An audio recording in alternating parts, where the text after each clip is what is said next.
What's up, everybody? This is Gary from Killer Off-Road Hobbies with a new toy. I got a crawler, and no, it's not an RC crawler. It's an actual life-size crawler. Now, doesn't look like much now. Doesn't look like much now at all. But it will. It will look very cool eventually. I promise you that. And I'm going to try to bring you guys along for the ride. And just kind of as like a disclaimer, I'm not rich, so this is gonna take a while to build up more than it is. Plus I have to make plans with my friend that lives quite a ways away from me, that is going to help me with all the fabrication work on this thing. But I'll just give you a little backstory on this guy. So this is a 1990 Toyota 4Runner frame and body, sitting on, I believe it's 81 Toyota axle in the front, and it's got the stock rear in it out of the 90 4Runner. But one thing about this thing is it came with a 3.0 V6 Toyota motor and an automatic transmission. But if we go into the cab here and check out this perfectly pristine seat that they switched the other seat out that was in here for this seat. So the other one must have been pretty bad, because as you can see, that one's blue and this one's gray. So I'm guessing this came out of the donor truck, because look at this. It is a manual now, and yes, it's only got one T case right now, but I already bought a crawl box for this thing. And look, it's got a little Bluetooth stereo system with the speakers just sitting on the back seat right there. That's pretty neat. Yeah, it has that funky smell, you know, when you buy a car that hasn't been very well taken care of. But this is one thing I really like. It's got the sunroof, and it's got nice mud and everything up here. But yeah, I paid a pretty decent, pretty okay amount for this truck, and this is gray and that's blue, so they switched this out too. And look, this is how you control the window. Isn't that cool? Gotta make sure to turn it off right when it gets to the top so you don't burn the motor out. Alrighty, so I'm just gonna set you guys down, but you won't notice it because TV, right? So as you can tell by the transmission swap, they swapped some stuff out here, and this is definitely not a 3.0 V6. This is actually a 22 RE. So this is a 4-cylinder fuel injected motor with a bunch of random stuff that I found when I was going through it that isn't plugged in. We'll figure that out. That will be okay eventually. It does have a nice header and a straight pipe, so that's good for me. I'm one of those guys that likes the straight pipe roar. The radiator is cracked right here and it does leak, but that's okay because the radiator is not going to be here when we build it. It will be in the back, as will the battery, and this battery will be gone, and I will get a gel cell battery so I don't have to worry about all the sloshiness of the stuff. But because they did the motor and transmission swap, there's a lot of janky stuff on this, kind of like this hose right here that is pinched right there. I guess they didn't feel the need to kind of run a little bit longer hose so it could be more swooped, along with these transmission cooler lines that are just cut off and go to nowhere, along with this hose, whatever this does. Yeah, so there's a lot of stuff to kind of go through on this thing, and the grill is missing, as you can see, and they didn't even bother to tape off the lights when they went ahead and spray painted it. The front tires are a little worse for the wear. Actually, they're a lot worse for the wear, and you can see they cut off a stinger bumper here, and they replaced the good old winch that this thing used to have with a nice cheapo LED light. So that's killer. I'm just going over all the negative stuff real quick, and then we're going to get into the good stuff, the real good stuff. Alrighty, so back here, this does not roll down and this does not open. So that's going to be fun to pry that off and everything. But this and this to here will be gone. And this will be kind of like a makeshift truck bed.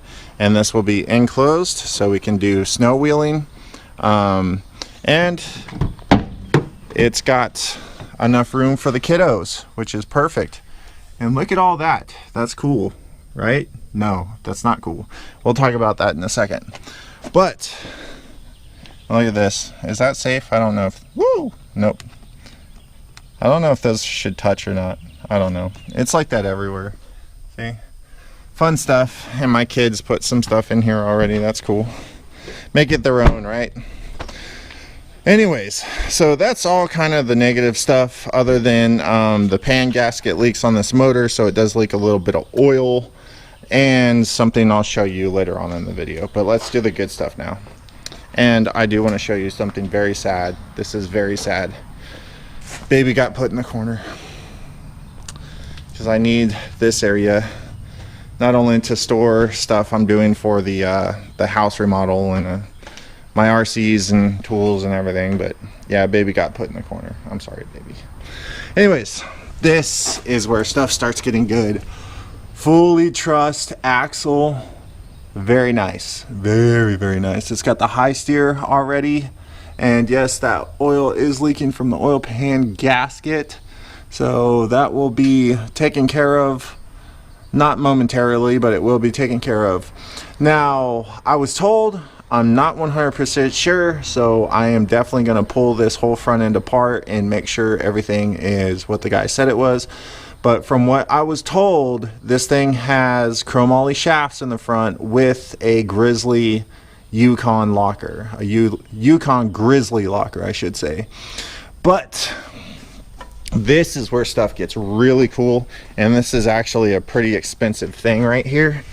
Look at that high pinion front differential setup with that long travel driveline right there. Now I'm going to replace all the U-joints and everything. Even if they're good, I'm going to replace them and carry those as spares.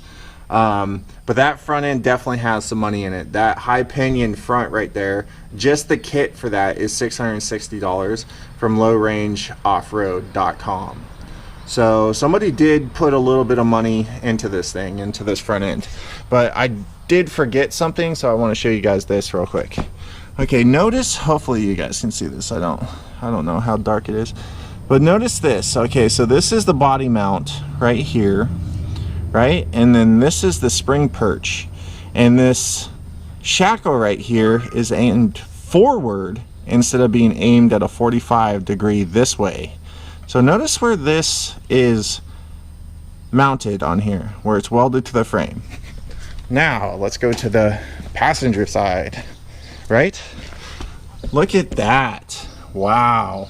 So they mounted the spring perch about 5 inches forward from the other side, and this is actually set up right. It's at a 45-degree angle.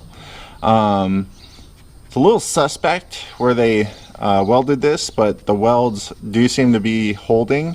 And yeah, this side was done right, and that other side was done very, very wrong. The front end is still centered in the truck, so you can see basically if you look up, that's kind of hub is even with the shock, and if you look over here, hub is even with the shock. It will just make your geometry of your flex weird. And it does have the high steer as well. And then we'll go to the back here. I don't know why they did this. That's not fun to put gas in, by the way. But this does have an air shock set up in the rear, and it is somewhat of a janky 4-link thingy, but it does have Fox air shocks. I believe they're 16-inch, and it's got all this diff armor truss stuff. I don't know why they would do that, because that just takes away your ground clearance, and the welds do not look very good on there. They didn't drill holes in the bottom of this diff cover so that so that water could leak out of there. So it's got a nice amount of rust in there, and they didn't drill holes in any of this in the bottom of it so that water could get out. But this has stock Toyota shafts, which is fine for running in the rear of a Toyota, and it's fully trussed and has cool stuff, steel braided brake lines, and it's got the same locker as the front. It's got the Yukon Grizzly locker. But yeah, so this is pretty cool. And with that little tiny like 10-gallon gas tank, it's tucked up in there pretty nice. It is metal and it has been dented pretty decently, but that's going to be gone. Fuel cell. Fuel cell is where it's going to be at. And that link right there, the lower link, has a nice big bend in it. Okay, so I know what you guys are thinking. Why would you spend money on something like this? Well, it's because something like this actually has the amount of money's worth that I bought the whole truck for, basically just in the running gear. So if I decided, you know what, this is too much to do, I just want to not deal with it, I could pull the axles out and sell them for what I bought the entire truck for. Now, I do want to ask you guys a question. I already bought a new throttle position sensor, and we'll go ahead and hear this thing fire up, because it does fire up and it does run pretty decent. And check this out. I want to show you this. The clutch safety switch works. Fires right up. Straight pipe roar. Alrighty. So this is one thing. Hopefully you guys can hear me over this this little squirrel nest I'm talking over. But so here's the throttle position sensor right here, right? And this is plugged in, making the motor run nice, and it's not tinging and pinging and stuff. But check this out.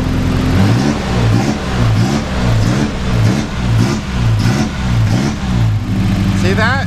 I can't rev it up without it sounding like it's hitting off the rev limiter, but it's not, because that's only like 1600 RPMs. But check this out.